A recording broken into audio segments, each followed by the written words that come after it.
Hey gamers, today we're going to look at Alba Longa. Let's check it out.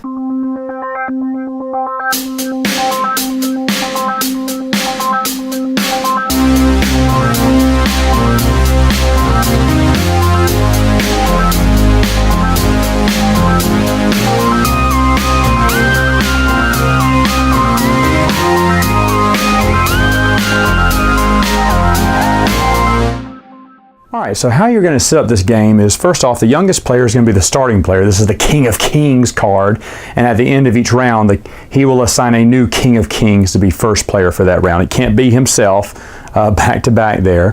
What you're going to get little markers, regular peasants to do your bidding, and little monument icons of your color. These two will be in your color. These peasants will be generic. You're going to have a generic board here full of money, peasants, and food. Probably want to distribute that out into little piles here. I just put it all in one big pile. You also have your own player board here, which I'll show you in a minute, but it does come with 5 different colors. You see the colors at the top there, so this game goes up to 2 to 5 players. You also have your little market area board here, which will probably go in the center. If you're playing a 2-player game, you're just going to use these 3 squares. 3-player, even though it doesn't say 3-player, this is for 3 players here, and it does say for 4 and 5 players, you'd use those 2. So what you're going to do is you're going to take one of your markers, the black marker here, put right there on the 0, and the brown marker you're going to put over here, because there are 2 different phases, or seasons I should say, in the game. You'll put in the spring season here, harvest season is there. Now what each player is going to do is they're going to take their regular peasants and they're going to place them out here on the board in these numbered spots, kind of like in their village. Now at the same time, they're going to be putting their marker, one of their markers, here at the 8. And this is a track to see how many people that they have living in their town. They're also going to put another marker, and they're going to place it here by the priest temple right now, but they're not going to put it anywhere on those circles until later on. Now other things you're going to have in the game, you're going to have these little harvest cards here, harvest season cards, and you're going to have blessing cards here as well. I'll talk about those in a minute. Each player will also get some cards assigned to them by their house. This is yellow players' insignia, so this is their cards. They're going to have these 5 warriors numbering 4 through 0, which I'll explain in a minute. Everyone's going to have the same kind, and then they're going to have 1 card of each opposing player. So for instance, if I was the blue player, I wouldn't have this. I would have the yellow player's emblem on my cards, but you're going to have the emblem of each other player in the game, and this is for later on when you're attacking. Now what you're going to do is, starting with the King of Kings, the first player, is going to roll these awesome wooden cylinder die. And so you would basically roll them. Let me make some space on the board here. You kind of roll them. They just roll right off your hand. Beautiful. And then the game goes to dice drafting. Now this little mark right up here that says 0, this is what the first player who rolls it, when they pick one, that's what they're going to pay. It's nothing, for free. So I could take any one of these for free. Now after that, any other player would have to pay 1 of their 5 silver coins that they start the game with, and purchase one of the other ones if they want to. Now if they choose, maybe the second player picks this one, third player passes, fourth player picks this one. Well, there's one left. What happens? Well, then it goes to the next player clockwise from the King of Kings, and then they're going to roll these die.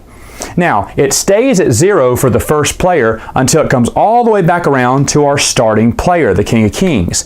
And once he rolls the die for a second time, we're going to move this marker up 1, which means now even the person who's starting the roll, they have to pay 1 silver coin to pick one of the die. And as you see, as the game goes on, it could be more expensive if you're not placing your die. You're waiting for a certain die to pop up.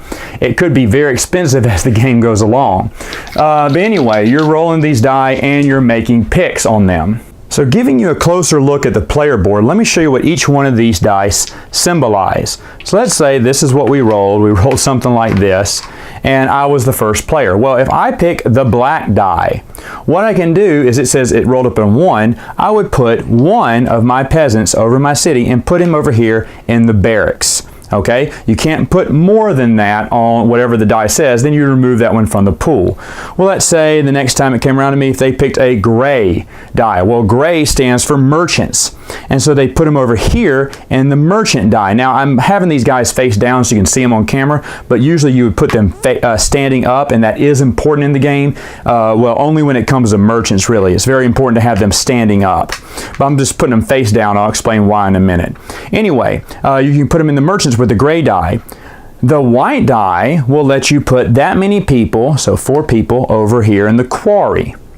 And then the brown die lets you put people over here in the temple. And since I'm too short, let's just steal some people from here. Let's say I put 4 people, and I put them on these spots 1, 2, 3, and 4.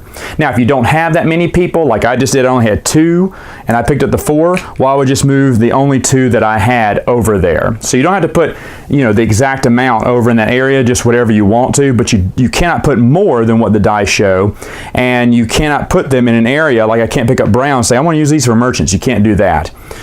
So brown is priest, white is quarry, gray is the merchant, and black is the barracks. Now, just to mention this, in the fall, we're going to have to put people in the harvest over here. Any one of these can substitute for the harvest. So if I wanted to instead put 4 people over here in the priest temple, I can move them up to the fields here, and all I have to do is pick any color die and just assign them. You cannot split them. I couldn't split them from field to the priest temple, but I have to assign it to one or the other. But any one of these 4 die can also be substituted to put people out in the field. But for right now, I'm going to keep it right here. Now, each one of these does significant things in the game. So let's take a look at that. After everyone has thrown in, or thrown in all their peasants, and by the way, every time you're paying for peasants, let me go back up here and kind of show you something. You're actually, every time you pay for a die, you're putting it, depending on the round, you're putting it in one of these 4 categories in a 3-player game, or 5 categories for a 4-player game. So after a while, and by the way, these ducats are worth 5 here, you may have something, a board, that looks like this. Okay? And that's very important in the game later on as well. So, let's say the board's all gussied up like that, and we're going back down here. All right, because this is the main part of the game here. Once you've assigned all your people, all your peasants, then we're going to start going around the room, and we're going to start activating each one of the areas. Now, you notice I didn't put anybody over here in the fields right now. I'm going to save that for later on. But anyway, you have people over here in the barracks. Anyone who has someone in the barracks, they may attack another player. And this is where you're going to look at your attack cards, and each player is going to say, who do I want to attack? And then they're going to take that person's emblem, place it face down in front of them. Once all players have done this, and remember, only players who have people in the barracks may play these cards on this turn, then everyone's going to reveal who they're attacking. Now, if there's more than one person, let's say someone else was attacking red as well, then it'd go in turn order clockwise who would get to attack them first. But if everyone's attacking someone else, you would just play out each battle as it goes along. Now let's talk about how a battle comes along. I have one person in my barrack. Let's say I was attacking red who had, 2 people in their barracks. Okay, so right now 1 versus 2, I'm not going to win that battle. But that's okay, because now you get to say who you are bringing to the battle. Now every player has the same valued cards, and you can only play these cards once. Once you play them, they are out of your hand until you only have the 0 card remaining. Now if you were to ever play the 0 in a battle, you may pick that 0 card back up and place it back in your hand.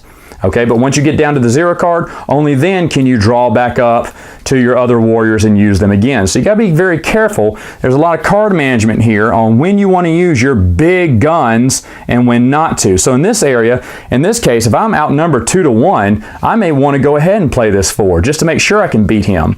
Now, red player doesn't think I'm going to do that, and so they put a 2 there. They said, surely he's not going to put more than a 3. He's not going to waste his 4. Well, let's say I did. We would put our cards down here. He revealed a 2, I revealed a 4. Now, remember, I was saying in this example, and I'll just put some meeples over here, he already had 2 meeples. So his 2, and let's pretend this is a red card here, would equal 4. Mine, I had 1 guy in the field, but I had a 4 on him, so he is actually a 5. So I actually beat the red player by 1. Now, there is a little guide here that tells you, your success value and how much sabotage you do to that player. So if you beat him by 1 or 2, it's only 1 damage. And as you see, it goes all the way up to the max. If I beat him by 10 or more, you can't ever sabotage more than 4. Now, what does that mean, sabotage? Sabotage means you can remove them from the player board. Now, you can't remove anyone from the barracks, but you can remove them from the merchant area, the quarry, the temple here, or the harvest field. And so let's say I was going to get rid of some of his people in the quarry. I beat him by 1, so I can only take 1. He only has to take 1 of his peasants and bring them back into the city. Now, the only exception to that is if I take out one of his merchants. Remember I told you they had to be standing up? Well, if you take away a merchant, they stay there on the board. You just have to put them laying face down, and that's important later on in the game. But anyway, so if you attack a merchant, he doesn't get removed back to the city. He just gets placed down on his back, and that's where he stays. Like, he's out of the game. There's a little bonus round for this in a minute. Anyway, let's go to the merchants. The more meeples that you have in these circles, the more money you're going to get. If you see, you put 1 person there, there's a coin. You put 2 there, there's another coin. Put 3 there, there's another coin. Remember, these coins are going to go quick as you're drafting die, and you're having to pay a coin for each drafted die. So you're going to want to put people in that area, and this actually gives you more money. So everyone will score this and get that money. Now, here's the important thing.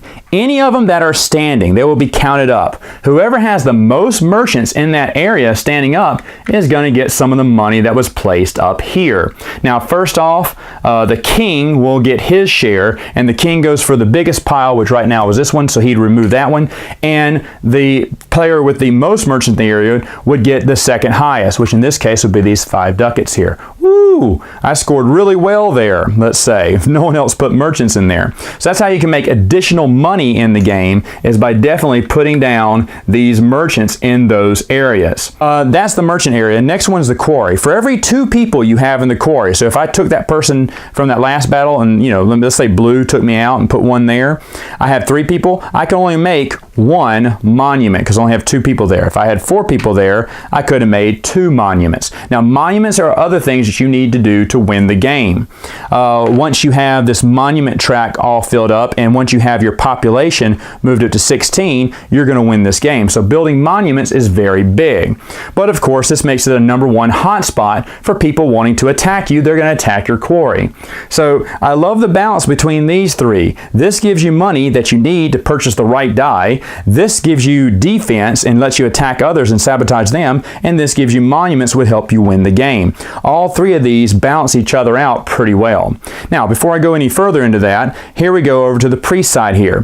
Whatever priest I have remaining, I'll remove them back to my city and move my little marker board up to where the last one was. Now, in the next round, let's say I wanted to assign more priests. I wouldn't assign them at the 1 or 2. I go 3, 4. So you're slowly going to build up, and this is just to help you remember what count you're at with priests in the temple. And priests are very important, basically more so in the second half of the game. Now, let's just go ahead and go to that. So in the second half of the game, you're going to do the same exact thing. Wherever this tracker was on, when everyone has spent all their die and everyone has signed their peasants, you're going to remove it back up to 0. Then you're going to remove all the coins off the board, any unclaimed coinage there, and then you're going to move this harvest token over to the grain area, okay, because now it's harvest season.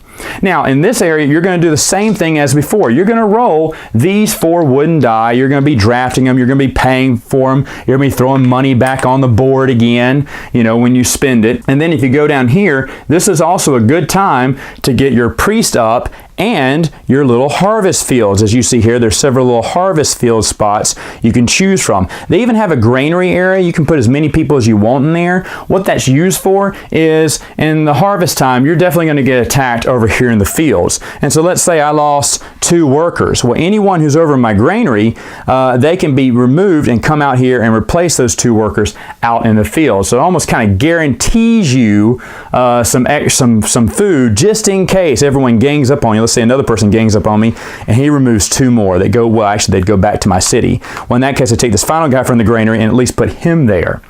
Now, you're going to get grain for as many peasants as you have in these fields, and that is determined by the weather cards. So moving back out for a minute, these are the weather cards over here, and it's going to tell you right up the front if it's a normal season, if it's that's a dry season, or if it's a wet season. Now this looks very dangerous, but this is actually the best one to have, because depending on what type of season it is, means you're going to determines how your crop's going to be. Now I have a normal season, so this should be pretty good. What you're going to do once we get to the second round, where everything's over in the grain area, the fall area, and we get to the harvest, then we're going to reveal what this is. And as you see here, it has a little bishop marker there at 6, and then it says here, you get 3 wheat per person in your field. So in this case, I got 12 wheat. Wheat comes in denominations of 10, 5, and 1. They're shown in these cardboard tokens, so you'll grab as much wheat. You need at least 1 wheat at the end of the season to pay each of your workers. So I need to at least make 8 wheat, which I made 12, so I could easily feed 8 of my workers, and I would have 4 of these nice things saved up for next time. So as your population grows, you need to make sure you can keep your food stock going. Food is also important in the game because if you save up to 10 food, you can exchange 10 food and grab another peasant from the supply here and place it on your board. Now, what this means, what the +1 means is if your religion or your priests are up at 6, which mine's at 2, so I wouldn't get this bonus, but if someone was at 6, they would get +1 wheat for every worker that they had out there. So these would actually give me 4. So I'd actually gotten 16 wheat, which is even better. More wheat, yes. So that's why you want your priest really high number here, because it'll always usually give you bonus wheat. Now, one thing you can do with your priest is you can ask for a blessing. You can ask for a blessing card. And how that works is it's going to cost you 2 priests. So let's cheat. Let's say I had 3 priests here. If I wanted a blessing card, I could subtract 2 priests from my temple, permanently from my temple, until maybe I put some more in there next time, and I could grab one of these cards. Now these cards are all good. They could give you coins, they can give you a monument, that's really good, or they can give you some extra food. It costs 2 priests to get them, and you can get that 1 card and use it for that one time, whatever the blessing may be. So what you're going to do after that, you're going to reset this, wipe the board, put this back to 0, and start all over again. Of course, you're going to adjust. If you cash in any of these wheat tokens for extra people, you're going to adjust your population marker here. And of course, the first person to build all their monuments and get their population to 16 wins. Now, there are some extra little spots on the board that once you get to 12, 16, and 20, you can utilize to grab even more peasants and make it even more fun. The game comes with some add-ons too. One of the add-ons are these captives here. These are the black pawns here. This is enticing people to go to war more, because on top of, killing one of their people in the field, you can remove them back to their area, but you would actually get to take back a captive to be a temporary worker in the area of which you attack. So for instance, if I attacked the purple player in their quarry and I got to kill 2 of their peasants, then I would take 2 of these captives from the supply, and I'd have to place them in the area which I attacked, which would be the quarry. Now they're temporary workers, which means they're not going up here and they're not being added to my population, and once this round is over, they're going to go back into the kiddie pool there. But captives just allow for a more fiercer game, more battle-hungry game, because I'll be honest, we have played a game here where we hardly attacked anyone. And so this actually just gets the blood pumping and makes you want to attack people, especially if you're going to get captives. So you expect a lot more battles if you add that into your game. Another one is a little mini expansion that I have in my copy here. This is the Sentinel expansion. Each player is going to have a pawn that's going to be their particular color, and you get to place it anywhere in one of these 4 areas. You wouldn't place it in the barracks here.